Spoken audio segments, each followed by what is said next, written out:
Did you know that World Blood Donor Day was on the 14th of June? Well, guess what? We celebrated it a little bit by having a blood drive in collaboration with the Trinidad and Tobago Medical Association, and that's SEWA having that blood drive with the Trinidad and Tobago Medical Association. But we're also getting ready for a 6K fun run that's happening on the 29th of June, and you can be a part of that one and get some more awareness, some more education, and maybe even give some blood. Let me welcome the president of SEWA, Rivan Tilak Singh. Good morning to you, sir. Good morning to you, and good morning to all the viewers and listeners at TTT. Thank you so much for joining us. How did the celebration go on Saturday and the blood drive? Well, it was almost perfect for us because we got 88 people to come out and attempt to give, and we only had 5 referrals. Okay. So 83 people were actually allowed to give at the blood bank, which is a really good number, and it helps, at least for this week. It helps. It helps a lot, and that would have saved many, many lives. And there's just one thing that I want to point out. Even though only 83 people give, right, we had 88 people come out. Those 5 people are just as important as anybody else because they make that effort to come out and attempt to give too.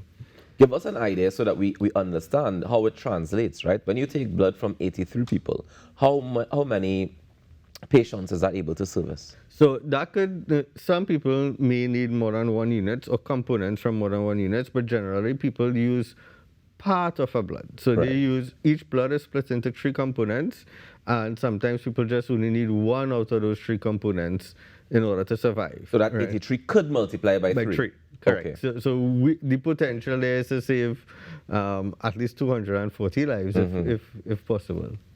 Wow. I mean, you think about it like that, it makes you feel like you have such a huge impact.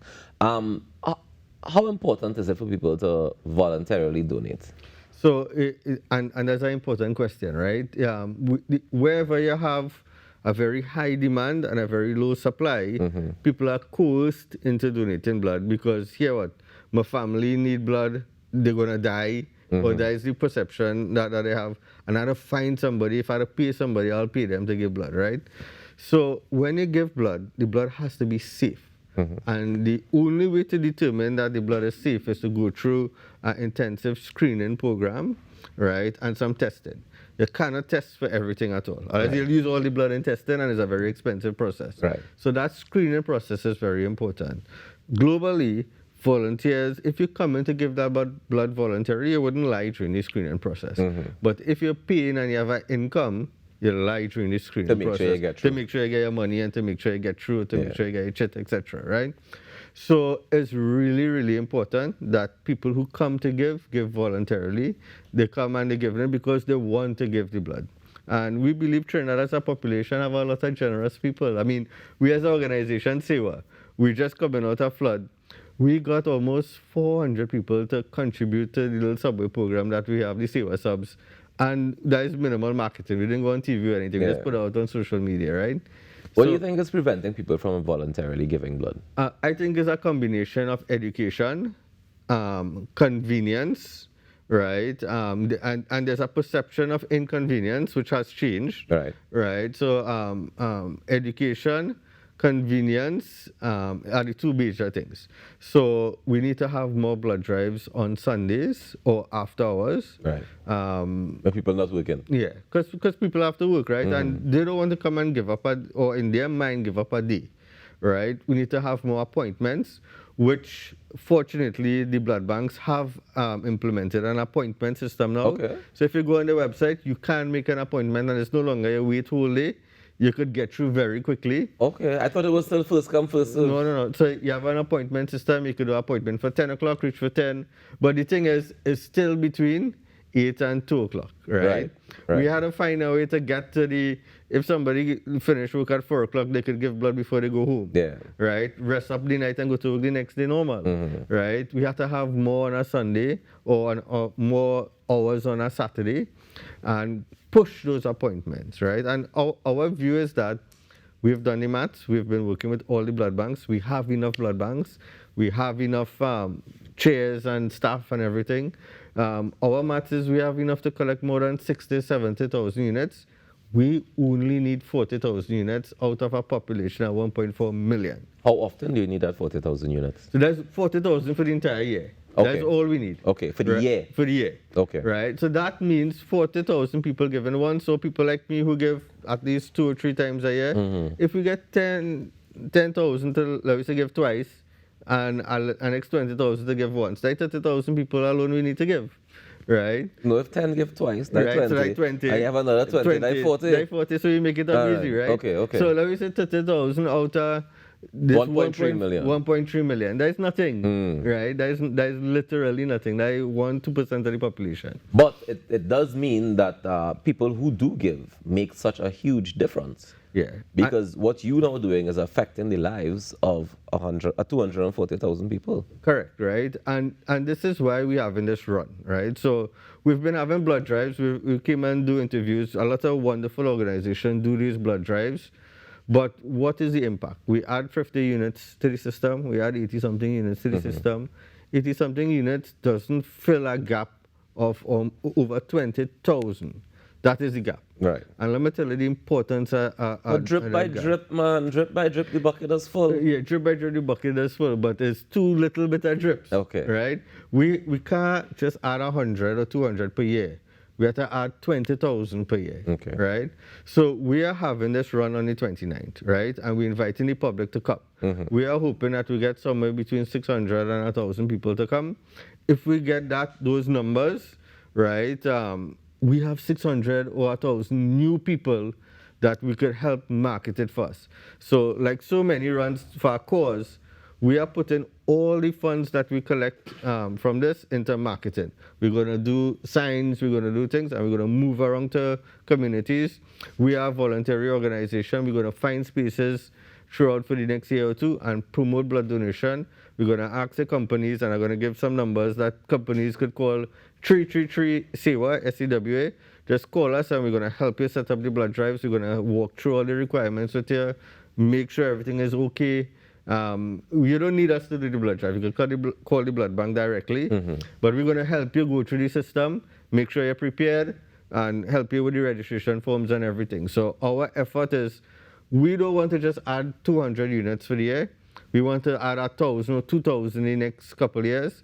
And the reason for that is every single day, and this is something that we had to feel as a population, there are 20 or 30 families that end up in trouble. The son get an accident, your father need a heart surgery.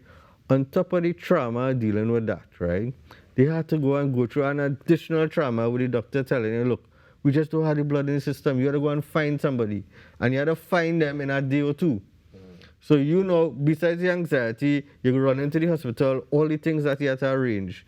You had to now find people.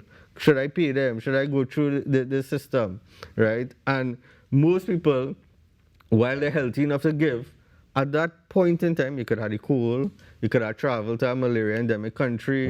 So you might be able to give in 2 weeks or 3 weeks' time, but no, you can't give. Yeah. Right? And all that anxiety playing in people's mind, right? That is a trauma that is not necessary. And we believe we could solve this completely. Completely. But we need all hands on deck to be able to do so. Correct. And how often can somebody give blood? So a person can give blood for a male, every 3 months, recommended 3 times for the year. Right. And for females, every 4 months, recommended 3 times for the year. Right? Okay. So we could do that. We schedule our blood drives every 4 months.